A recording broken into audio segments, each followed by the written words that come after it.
بسم الله الرحمن الرحيم نحمده سبحانه وتعالى ونستهديه ونستغفره ونعوذ بالله تعالى من شرور أنفسنا ومن سيئات أعمالنا من يهده الله تعالى فلا مضل له ومن يضلل فلا هادي له وأشهد أن لا إله إلا الله وحده لا شريك له وأشهد أن محمدًا عبده ورسوله وصفيه من خلقه وحبيبه بلغ الرسالة وأدى الأمانة ونصح الأمة وكشف الله عز وجل به الغمة وجاهد في سبيل ربه حتى أتاه اليقين اللهم صل وسلم وبارك عليه وعلى آله وأصحابه أجمعين أما بعد. Хвала Аллаху, уважаемые братья и сестры в исламе. Аллах Свят Он и Велик сотворил нас в этом мире, и Он, Свят Он и Велик, сделал целью пребывания в этом мире встречу Аллаха, Свят Он и Велик, с чистым сердцем. Аллах, Свят Он и Велик, говорит в Коране: в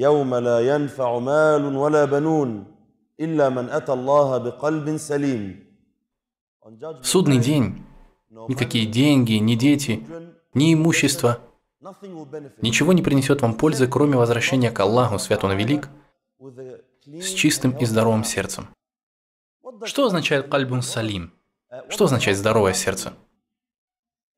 И мы здесь не говорим о состоянии сердца с точки зрения медицины.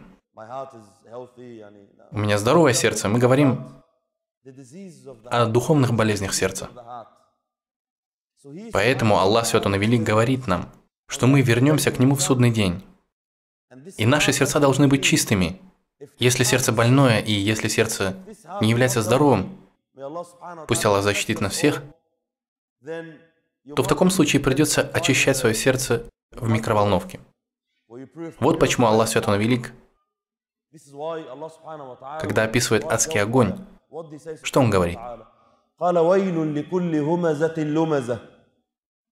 الذي جمع مالا وعدده يحسب أن ماله أخلده كلا لينبذن في الحطمة وما أدراك ما الحطمة نار الله الموقدة التي تطلع على الأفئدة.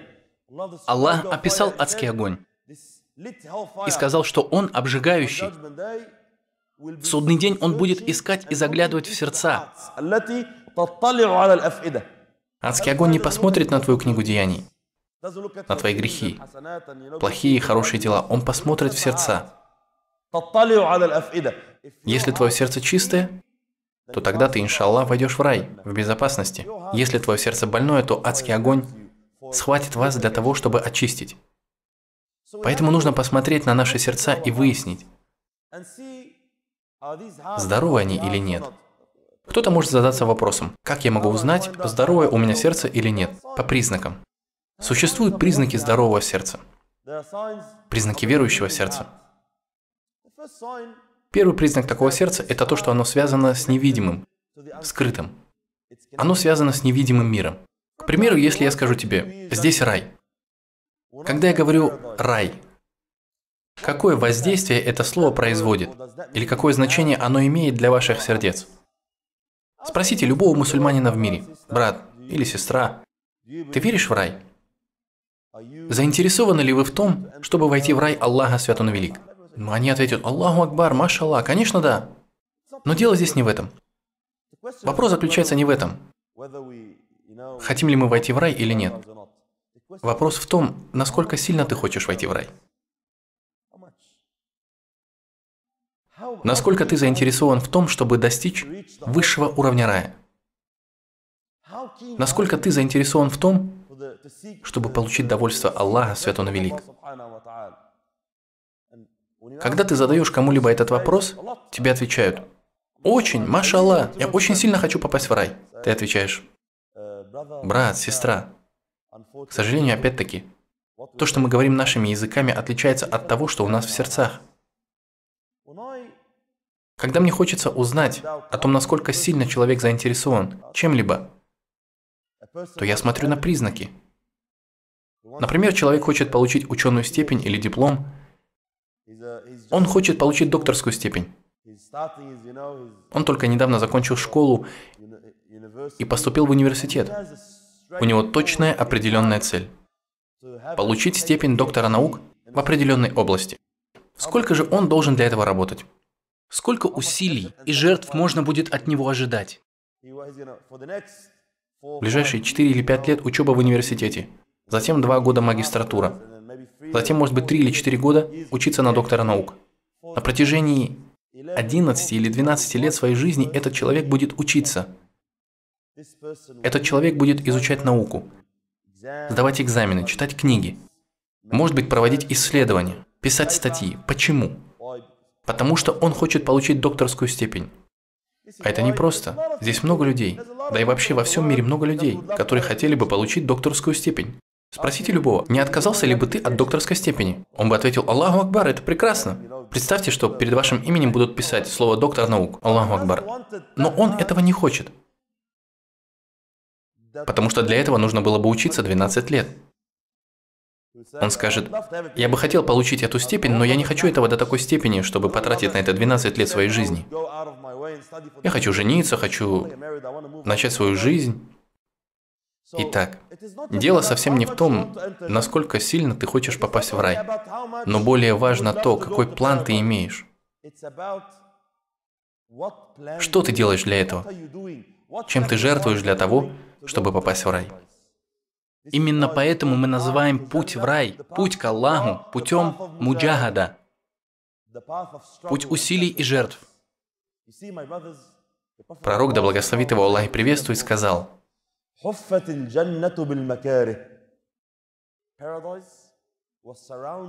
рай окружен вещами, которые ненавистны нафсу. Мы не любим делать усилий. Ты хочешь попасть в рай? Тогда тебе придется приложить усилия. Ад же, напротив, окружен страстями. Тот, кто следует своим страстям, спит, когда захочет, просыпается, когда захочет, ест и пьет, что захочет, имеет отношения с кем захочет. Он никак не ограничивает свои страсти. Когда бы его нафс не попросил его что-либо, он сразу же это делает. И каким будет конец такого человека? В конце его ожидает адский огонь. Другой же человек, он контролирует свои желания. Он ограничивает их в рамках религии, который установил Аллах Свят Он и Велик. Этот человек войдет в рай. Рай Аллаха Свят Он и Велик. Аллах Свят Он и Велик говорит в Коране: что же касается тех, кто приступал к границе дозволенного и предпочел мирскую жизнь,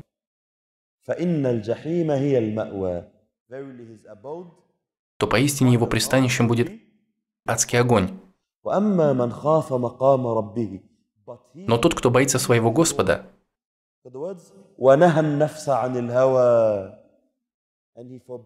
и он удерживал свой нафс от следования своим желаниям,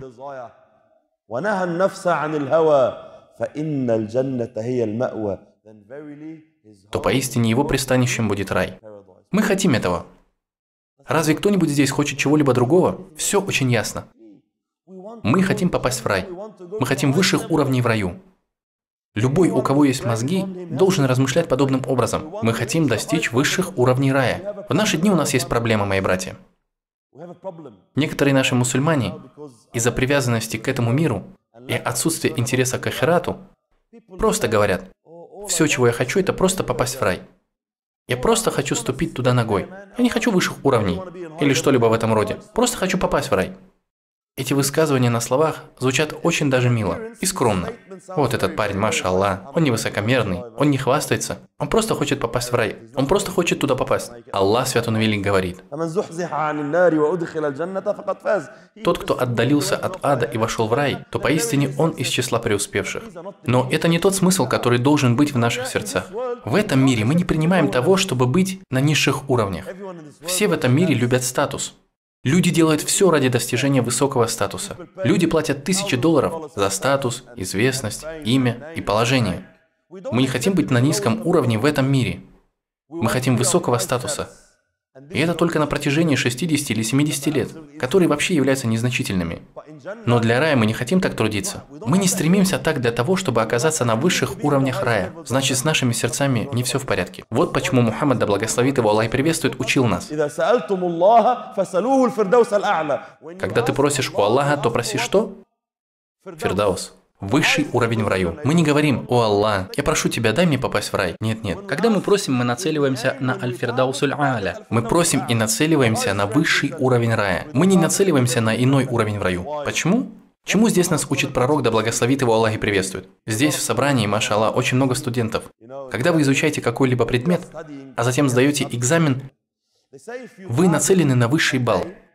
Ваша цель – лучшие оценки. Иногда вы получаете 5 с минусом, 4. Ну, если уж вы совсем провалили, то 4 с минусом или 3. Но если ваша цель – 3, то что произойдет? Вы провалитесь. Вы получите 2. Это очень распространенное правило. Если ты настроен на 3, то ты провалишь экзамен. Но если ты направлен на 5, если ты хороший студент, то ты получишь 5. Если не получишь, то хотя бы 4 или 4 с минусом. Сдашь хорошо. Точно так же и здесь. Когда мы хотим попасть в рай, то стремиться нужно в высший уровень рая, чтобы быть уверенным в том, что ты вообще попадешь в рай. Но если ты стремишься к тому, чтобы просто попасть туда, то ты можешь быть, а можешь не быть. И пусть Аллах убережет нас от плохих последствий. Именно поэтому, мои братья, нужно научиться любить этот рай. Мы должны учить наши сердца для того, чтобы они были здоровыми. Учить тому, как быть заинтересованными в этом, днями и ночами. Твоя цель ясна, ты сосредоточен. Ничто тебя не отвлекает от этой цели. У меня четкая цель в жизни. Я хочу довольства Аллаха, и я хочу прожить эти 60 или 70 коротких лет и сразу же попасть в рай Аллаха, свят Он велик. Сподвижники, да будет доволен ими Аллах, были именно такими. Пророк, да благословит его Аллах и приветствует, хорошо обучал их. Они были сосредоточены. Их цели были ясными, четкими. Сегодня же наши цели неясные, непостоянные. Один день дунья, другой день религия. Мы не сосредоточены. Сподвижники, да будет доволен ими Аллах, наоборот, были сосредоточенными и имели ясные цели. Мухаммад, да благословит его Аллах и приветствует, учил их и сделал так, чтобы они полюбили рай. Когда он, да благословит его Аллах и приветствует, рассказывал о рае, сподвижники, да будет доволен ими Аллах, замирали. Их сердца были готовы вырваться наружу от имана и веры в слова Мухаммада, да благословит его Аллах и приветствует. Достаточно того, что Мухаммад, да благословит его Аллах и приветствует, передал от Аллаха, свят Он велик, следующее. Этот хадис, мои братья, когда мы описываем рай, когда мы говорим о рае, я всегда говорю, что этот хадис объединяет в себе весь разговор на эту тему. Посланник Аллаха, да благословит его Аллах и приветствует, говорит в хадисе Кудси, что Аллах, свят Он велик, сказал: «Я приготовил для моих богобоязненных рабов то,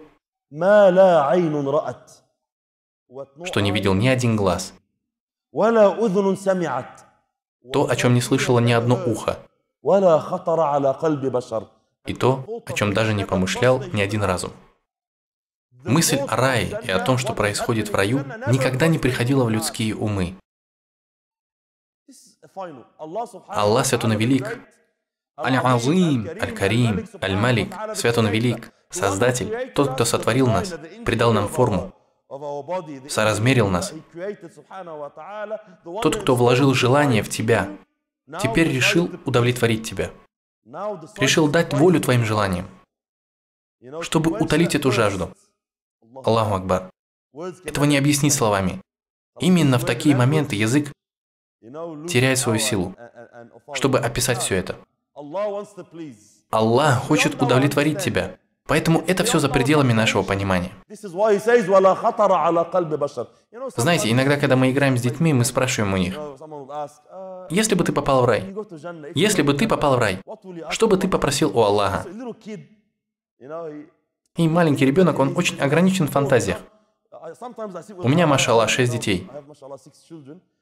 Иногда я сижу со своим младшим сыном, и он очень шустрый, очень милый мальчик.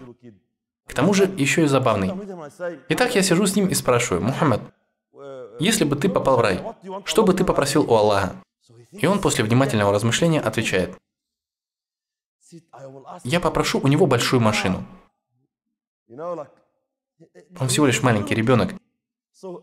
И самая большая мечта в его жизни – это иметь большую машину, которую он бы мог водить. Иногда он говорит: как бы я хотел иметь меч или игрушку, какую-нибудь игру. И мы, взрослые, смеемся над ним, говоря: посмотри на этого малыша. Клянусь Аллахом, мы такие же дети, точно такие же. Потому что о чем бы ты ни мечтал в раю, о чем бы ты ни говорил, В раю я хотел бы иметь собственный дворец, гури, хотел бы то, хотел бы это. Клянусь Аллахом, все эти мысли смешные. Они вызывают смех. Ученые, братья мои, предлагают описать то, что ты никогда раньше не видел. Мои братья говорят, что кому-либо описать то, что ты никогда не видел раньше в жизни. Давайте, например, возьмем какой-нибудь фрукт. У меня есть с собой фрукт, и я его спрятал. Никто из вас никогда в жизни его не видел. И я хочу описать его вам. Каков он на вкус? Что я подразумеваю под этим? Представьте себе фрукт, и, к примеру, никто из вас раньше не пробовал манго. Вы никогда в жизни его не видели и не пробовали. Сможете ли вы для меня описать вкус манго? Все, что вы можете ответить, это... Ну, на вкус он похож на смесь этого фрукта и другого фрукта. То есть похож на то, что вы пробовали раньше. Я стараюсь дать вам пример, что-то похожее. Для того, чтобы вы смогли понять и поразмышлять. А что вы скажете, если этот фрукт не имеет никаких аналогов? Если нет ничего похожего на него? Ты никогда не видел ничего подобного. Никогда не пробовал ничего подобного. Тебе скажут, смотри, вот он фрукт.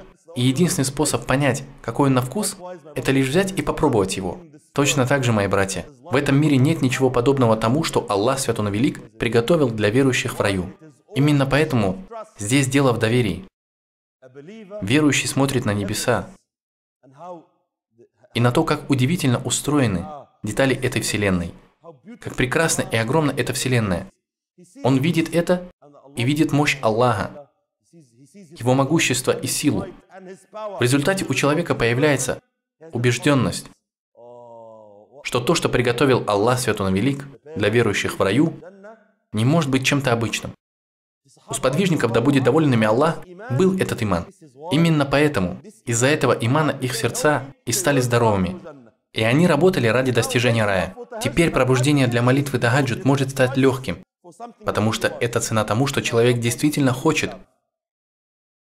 Представьте того, кто сильно в кого-то влюблен.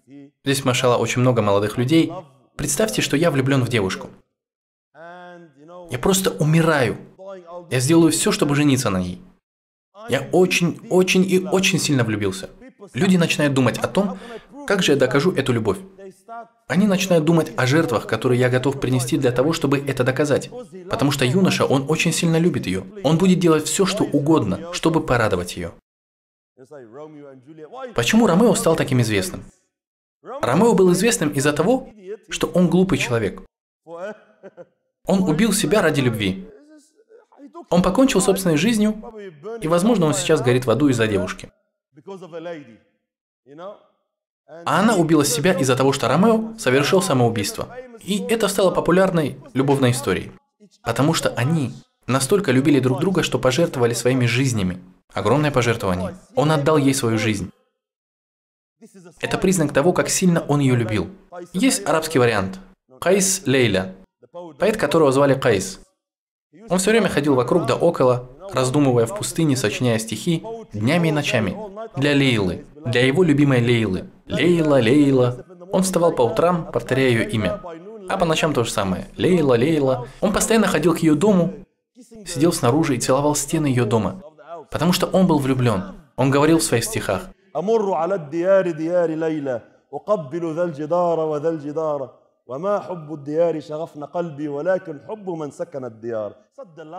Такой является любовь, которая пронзила мое сердце. И я люблю эти стены, потому что Лейла находится за ними. И он целовал снаружи стены, будучи без ума от любви. Мы говорим, что мы любим рай. Но что мы делаем, чтобы доказать, что мы действительно его любим? Сколько ты жертвуешь? Сколько усилий ты прикладываешь для того, чтобы попасть в этот рай? Мухаммад, да благословит его Аллах и приветствует, сделал правило ясным. Пожалуйста, послушайте внимательно этот хадис.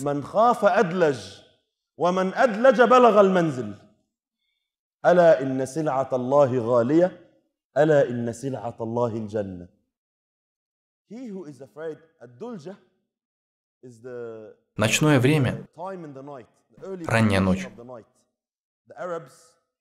Арабы не жили так, как мы, у них не было электричества. Они могли определить время только по темноте, которая появляется на горизонте, по темноте в небе. И они делили ночь на несколько частей. И ад-дульджа – это ранняя часть ночи. Сахабы, да будет доволен ими Аллах, в Саудии, где очень и очень жарко, в районе Хиджаза. И поэтому, если кто-то хотел путешествовать, то было бы неразумно выйти утром под палящим солнцем. Они всегда путешествовали ночью. Если кто-либо хотел устроить перевал, то они останавливались в каком-нибудь месте, что-то наподобие безопасной местности. И так любой, кто хотел достигнуть эту местность, тот, кто хотел достигнуть перевалочного пункта до того, как зайдет солнце, должен был начать свое путешествие ночью. Пророк, да благословит его Аллах и приветствует, привел нам это в качестве примера, чтобы мы поняли. Если ты беспокоишься о том, что не достигнешь безопасного места и перевалочного пункта, то начни свое путешествие ночью. Ты не должен ждать и откладывать, а как мы проснемся, как мы поедем в такое время, а потом просыпаться до восхода солнца. Тот, кто начинает свое путешествие раньше, тот достигнет безопасного места. Затем пророк, да благословит его Аллах и приветствует, резко переключился на другую тему, чтобы мы поняли. Поистине товар Аллаха дорог.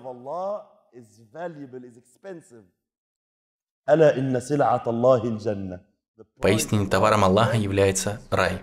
Он дорог. Если ты хочешь рай, то тебе нужно начать раньше. Ты должен трудиться изо всех сил, не лениться, не откладывать, как мы откладываем эту религию каждый день в нашей жизни. Ты должен начать раньше и должен работать на протяжении долгого времени. Если хочешь достигнуть высшего уровня рая, то ты должен трудиться, ты должен жертвовать. Это покажет, насколько ты хочешь в рай. Послушайте удивительную историю об одном из великих сподвижников, упомянутых в сире пророка, да благословит его Аллах и приветствует. Это достоверный хадис. Слышали ли вы раньше о людях под названием Ахлю-Суффа? Ахлю-Суффа – это были бедные переселенцы. Люди, которые переселились в Медину к посланнику Аллаха, да благословит его Аллах и приветствует. Но у них не было ничего в этом мире. Когда мы говорим «ничего», это значит ни дома, ни семьи, ни жены, ни даже одежды, ни еды, ничего.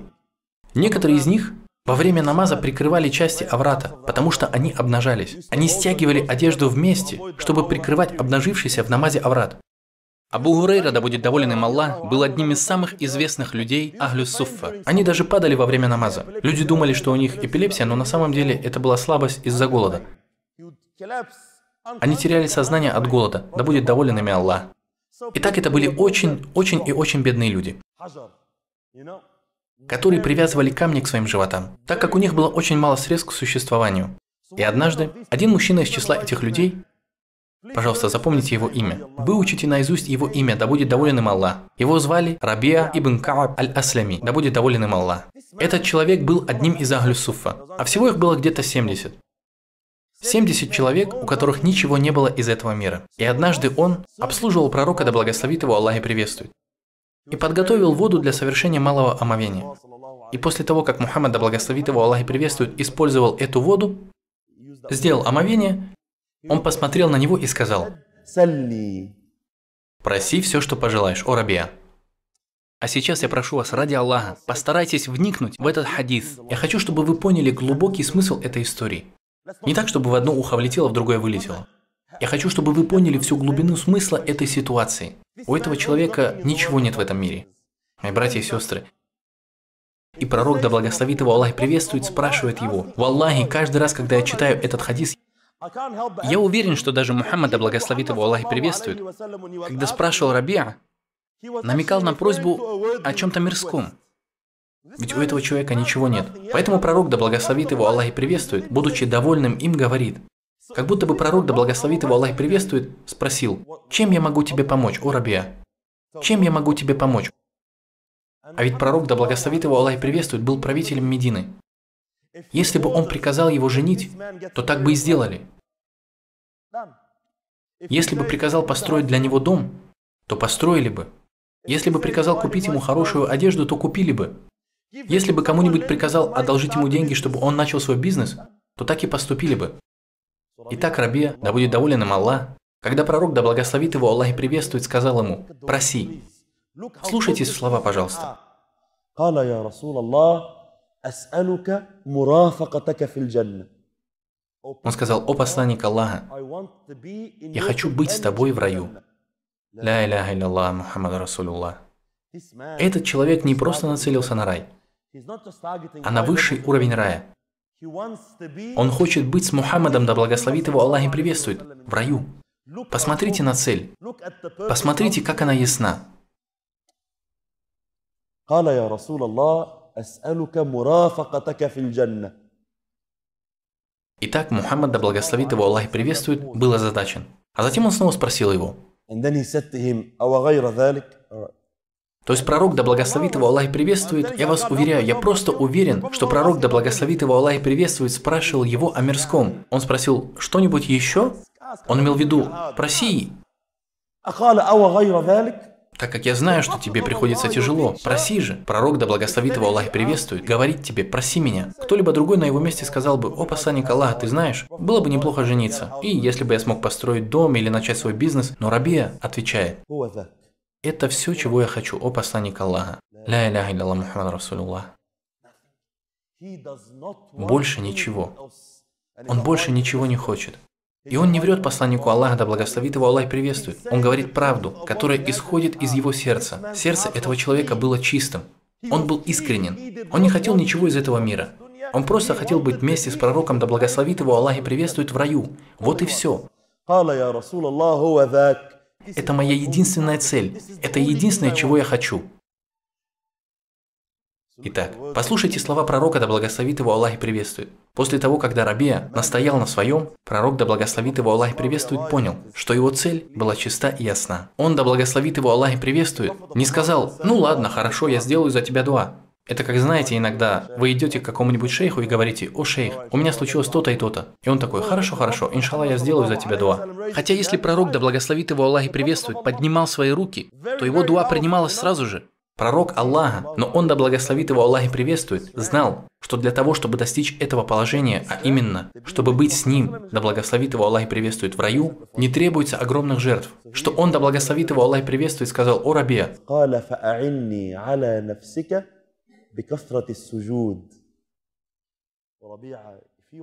Рабия, если ты хочешь быть со мной в раю, то помоги мне усмирить твой нафс. Усмирить нафс, который желает роскоши, отдыха и комфорта, который не любит жертвовать, не любит отдавать.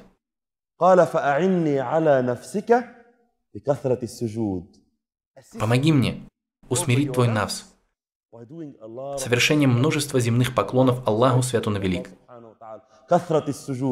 Именно поэтому, мои братья, ученые говорят, что признак того человека, кто хочет попасть в Фирдаус аль-А'ля, это выстаивание ночных намазов, тахаджуд. Они не спят, в то время как другие ложатся спать. Когда все идут к своим возлюбленным, свет погашен, двери закрыты, все пребывают в комфорте, насыщая свои желания и страсти. Люди, выстаивающие молитву, мои братья, они солдаты. Они умоляют Аллаха в это время о высших степенях. Когда Мухаммад, да благословит его Аллах и приветствует, выстаивал тахаджуд, это не было похоже на то, что сейчас происходит в Рамадан. Когда имам читает один джуз, одну часть Корана, люди сразу начинают: мои ноги болят, моя спина убивает меня. Этот имам что думает, что он в хараме? Попросите его расслабиться. Он уже прочитал один джуз, 2 джуза, 20 ракатов. Это очень долго, мы не можем осилить. Однажды Абдулла ибн Мас'уд, а вы знаете, кто такой Абдулла ибн Мас'уд? Да будет доволен им Аллах. Абдулла ибн Мас'уд был великим. Он не был обычным человеком, да будет доволен им Аллах. Он был 6-м, кто принял ислам. И пророк Аллаха, да благословит его Аллах и приветствует, сам засвидетельствовал о том, что его голени тяжелее, чем гора Ухуд. Однажды он взбирался на дерево, хотел сорвать с него что-то для посланника Аллаха, да благословит его Аллах и приветствует, и сподвижники увидели его голени. Он не был большим парнем, не пропадал в спортзале, тратя много времени, чтобы быть качком. Этот человек, да будет доволен им Аллах, был очень-очень и очень простым, с очень простыми чертами, да будет доволен им Аллах. Его тело было очень худым, он был маленького роста. Но когда он залез на дерево, сахабы, да будет доволен ими Аллах, увидели его голени из-под его изара и начали хихикать. До того они были худощавыми. И пророк, да благословит его Аллах и приветствует, разозлился. Он спросил: «Вы что, смеетесь над его голенями?»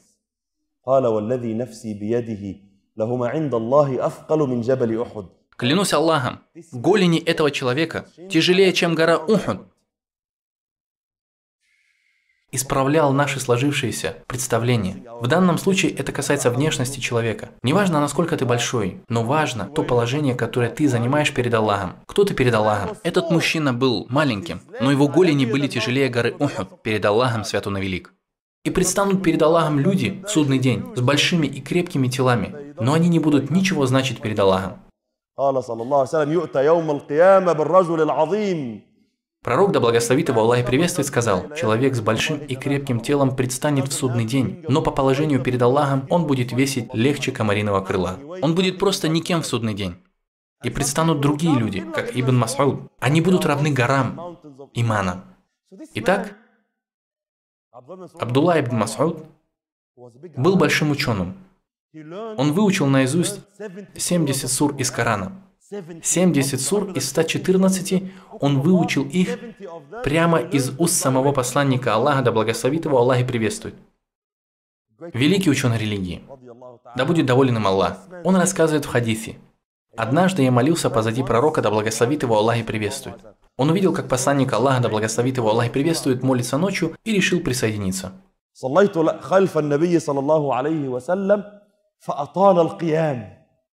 Он выстаивал молитву настолько долго, продолжает Ибн Мас'уд,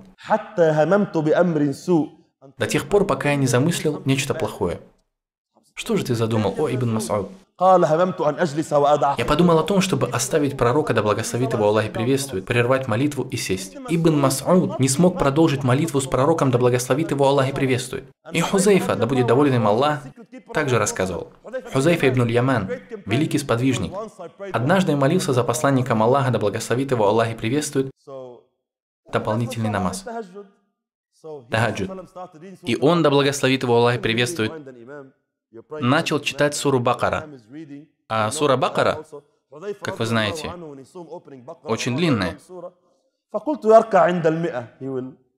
Я подумал, что он прочитает 100 аятов, а затем сделает поясной поклон. Но пророк, да благословит его Аллах и приветствует, продолжил читать. Ну, если он действительно хочет удлинить намаз, то он прочитает суру Бакара в одном ракате. После нее он уже точно, наверное, сделает поясной поклон. Но он продолжил. Он начал читать суру Ан-Ниса. Это было еще до того, как Коран был установлен по порядку.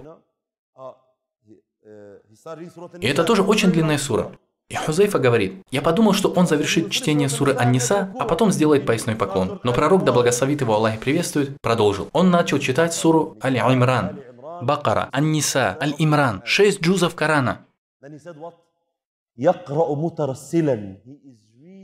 Он читал их медленно. Он не читал их, как, знаете, иногда это делает супербыстро заряженный имам. О, прекрасно, маша-Аллах, в этот Рамадан я нашел самого лучшего имама в мире. Через 20 минут ты уже сидишь на своем диванчике и продолжаешь ифтар, альхамдулилля. Очень и очень быстро, прекрасная мечеть. Имам там, маша-Аллах, очень и очень быстрый. Но пророк, да благословит его Аллах и приветствует, наслаждался молитвой. И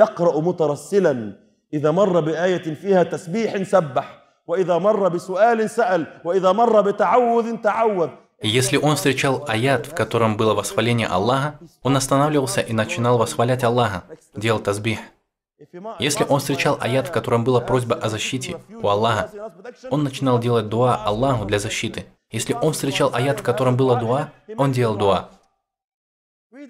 Читая медленно, 6 джузов Корана. И только затем он опустился в поясной поклон. Удивительный хадис. Он оставался в таком положении столько же времени, сколько он стоял, читая суры. Если же в наши дни имам стоит в поясном поклоне больше, чем минуту, что происходит с молящимися? Его сразу же атакуют со словами: «Ты забыл, где мы находимся? Это не проявление милосердия. Сжалься над нами». Люди не выдерживают этого. Хотя мы можем смотреть футбол 3 часа напролет с легкостью.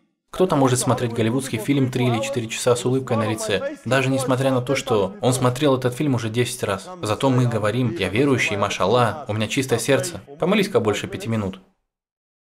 И он сразу начнет кипеть, чувствовать дискомфорт.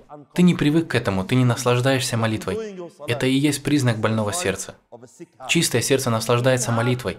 Люди с такими сердцами наслаждаются, выстаивая намаз перед Аллахом, свят он и велик. И поэтому, из-за того, что пророк Мухаммад, да благословит его Аллах приветствует, знал, что рай требует усилий, он трудился изо всех сил. Он шел ради этого на жертвы.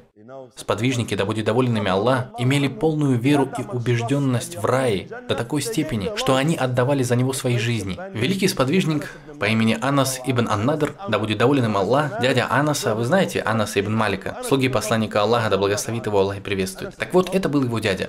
Анас ибн Ан-Надр, да будет доволен им Аллах. Анас ибн Ан-Надр не принимал участия в битве при Бадре. И битва при Бадре не была преднамеренной, они просто собирались напасть на караван Абу Суфьяна. Мусульман было где-то около 313 человек, неподготовленная армия, кто-то был с кухонным ножом, у кого-то камень в руках, палки и так далее. Нечто забавное, но так получилось, что это столкновение превратилось в битву. Поэтому многие сподвижники не участвовали в битве при Бадре. И, субханаллах, когда он пропустил эту битву, что он сказал после этой битвы? Анас ибн Ан-Надр понял, что пропустил большую битву, которую посланник Аллаха, да благословит его Аллах приветствует, провел с врагами религии. И он, да будет доволен им Аллах, сказал: «Если Аллах, свят он и велик, позволит мне принять участие в следующей битве вместе с пророком, да благословит его Аллах приветствует, то Аллах, свят он и велик, увидит, что я сделаю». Он не делает пустых заявлений, как это делаем мы. Он искренен. Итак, пришло время битвы при горе Ухуд. И мусульмане в целом побеждали в битве.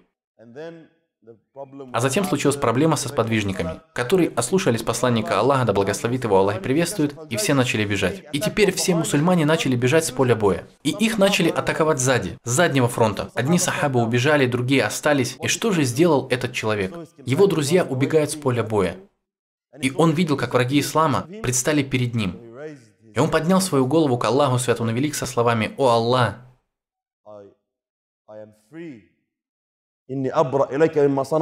я свободен от того, что делают эти враги ислама.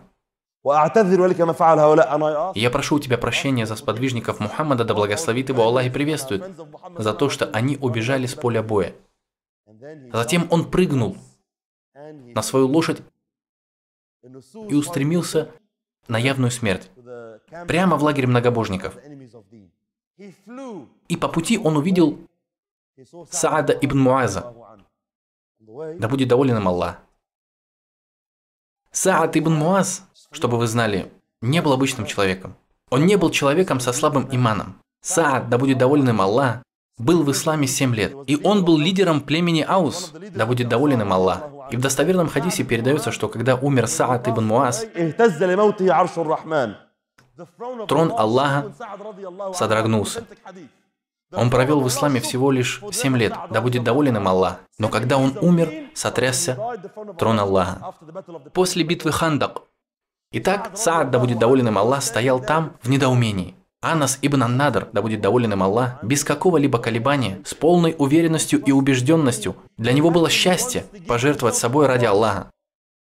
Он ехал верхом на лошади, и когда увидел Саада, то прокричал ему: «О Саад, рай!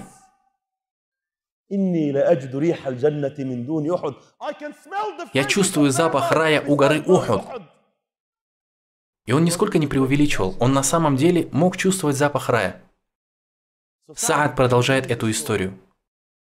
Эти люди, клянусь Аллахом, у них был иман. У них был иман, мои братья, подобный горам. И Саад, да будет доволен им Аллах, был верующим. А верующий знает, что он должен делать. И он увидел, как Анас, да будет доволен им Аллах, сделал это. Но он сказал честно: когда мы вернулись обратно к посланнику Аллаха, да благословит его Аллах и приветствует, после битвы я сказал: «О пророк Аллаха, я не смог сделать то, что сделал Анас». Они были полны искренности. Они не врали своим сердцам. И он сказал посланнику Аллаха, да благословит его Аллах и приветствует, что он не смог сделать того же, что и Анас.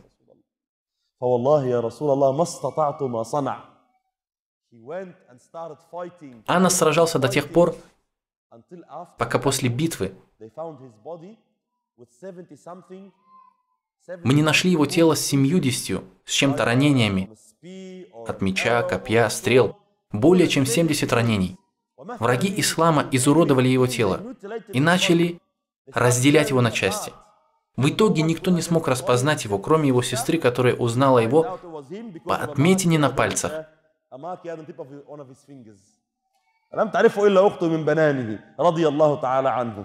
И этот человек хотел рай, точно так же, как и мы. Он хотел достигнуть высшего уровня в раю, но его желание было не таким, как наше. То, насколько мы хотим попасть в рай, нельзя сравнивать с тем, насколько он хотел в рай. Мы просто говорим, что мы хотим в рай. Мы хотим в рай. Мы просто умираем от того, насколько мы хотим в рай. Тогда просыпайся и читай тахаджуд. 1 час. Люди начнут говорить, но сейчас ведь лето. Ты вообще знаешь, во сколько утренний намаз? В 3:15 или в 3:10? Если я хочу поспать после иша, то я буду спать всего 2 часа. Да ни за что. Я, конечно, люблю рай и все такое, но я хочу какой-нибудь легкий путь. А нет ничего полегче? Найдите мне короткий путь к раю, я хочу пропустить этот долгий путь в рай. Мои братья, в рай ведет только один путь. И он называется Сират аль-Мустаким. Вы знаете, что установления Аллаха не меняются. Хочешь в рай? Нужно жертвовать. Сподвижники, да будет доволен ими Аллах, хотели в рай, и они понимали, что там есть различные степени. Посланник Аллаха, да благословит его Аллах и приветствует, учил, что в раю тоже есть степени. Там тоже есть статусы между каждой степенью, расстояние в 100 лет. Или в некоторых версиях говорится, что это расстояние равно расстоянию земли и небес. Что говорит Аллах?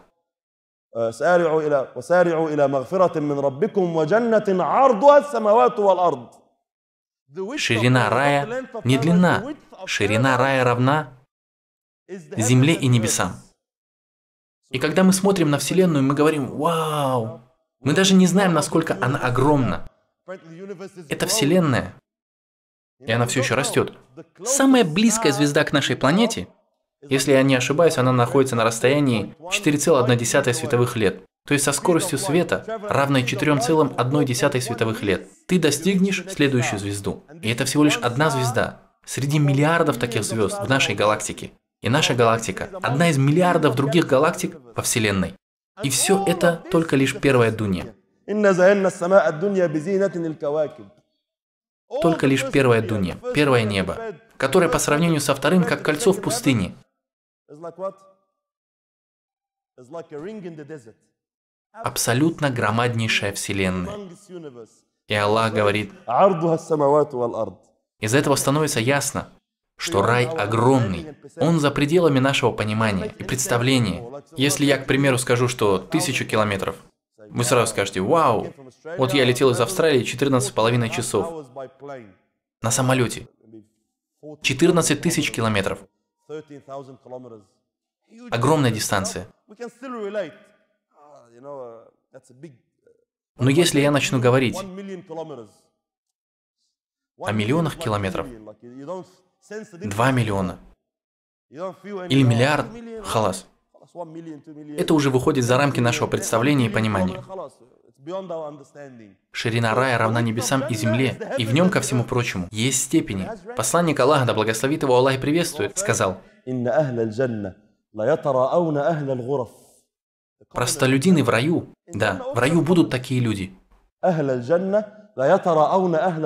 Они будут видеть тех людей, которые выше их степенями, возлежащими в своих покоях. В раю есть место, степень, которая называется Ахлюль Гураф. Это как, к примеру, в отеле есть самое высокое место на последнем этаже. Это самое элитное, и не помню, как оно называется. А, точно, фешенебельная квартира на крыше небоскреба.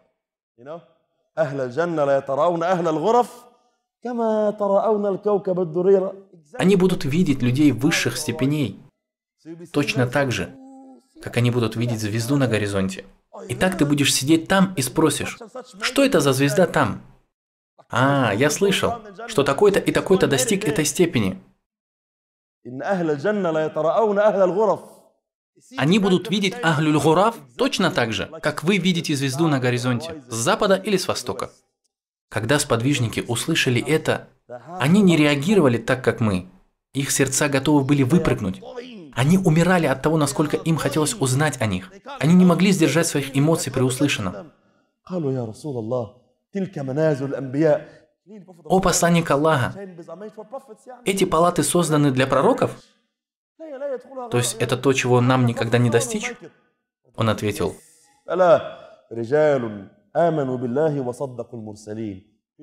для людей, уверовавших в Аллаха и во всех пророков. И когда ты услышал эти слова, то к чему твое сердце начинает побуждать тебя? Сколько жертв ты готов принести Аллаху Святу на Велик, чтобы достичь этих степеней? Это и есть признак имана, это и есть признак здорового сердца. Если вдруг передо мной проходит харам, и я не могу опустить свой взор, это говорит о том, насколько дешевым для моего сердца является рай. Я жертвую раем ради ничтожного желания в этом мире. Ему говорят: это харам, не смотри, не слушай, не впадай в этот грех. Но нет, я оставлю религию, оставлю приказ Аллаха, оставлю сунну посланника Аллаха, да благословит его, Аллах приветствует, всего лишь ради этой жалкой ничтожной дуни. За какую-то ничтожную вещь я променял рай. Именно поэтому Аллах Святу на Велик говорит в Коране: некоторые люди покупают эту мирскую жизнь, они покупают эту жизнь и продают ахира. Они продают нечто дорогое, стоящее, за что-то ничтожное и ничего не значащее.